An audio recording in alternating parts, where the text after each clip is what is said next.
I'm just a janitor at MIT. One day while I was mopping the floor, I casually glanced at a math problem on the blackboard. I didn't think much of it, I just solved it on the spot. At the time, I had no idea. It was actually an advanced Fourier equation. Only a handful of people in the world can crack something like that, some of them top scholars, even Nobel Prize winners. At first, the professor didn't take it seriously. He figured it was just some student messing around, until he saw the answer on the board was completely correct. This is correct.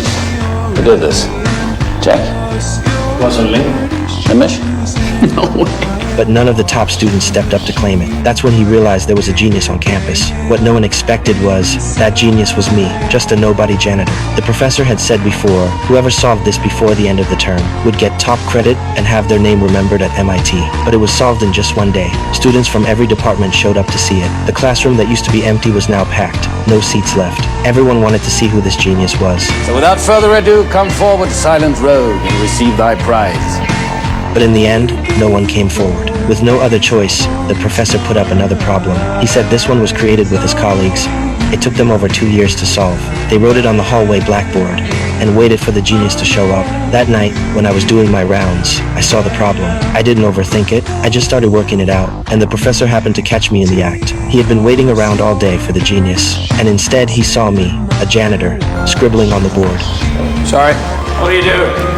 Sorry. He snapped right then and there, rushing straight at me. But by the time he turned the corner, I was gone. When he looked back, he realized it wasn't random scribbles at all. Every step matched the correct solution perfectly. Oh my God. Looks right. To him, it felt like a miracle. A janitor had outperformed every student in the school, and that's not all I can do. I've got near photographic memory. No matter how complex the problem is, it's nothing to me. I didn't get much formal education, but my place is stacked with books. Learning comes to me like instinct. What takes others several passes to get through, I remember after just one look. Even so, I chose to keep myself hidden, because my childhood left me with things I can't talk about. I get up early every day, work construction with my friends. At night, I mop floors at the school. When I've got nothing to do, I get into fights, hang around the streets. Batting cages and bars are like my second home. Sometimes I even end up spending a night at the station. That's how I drift through life, with no future in sight. Until one day, the professor found me again. At the time, I was in court defending myself.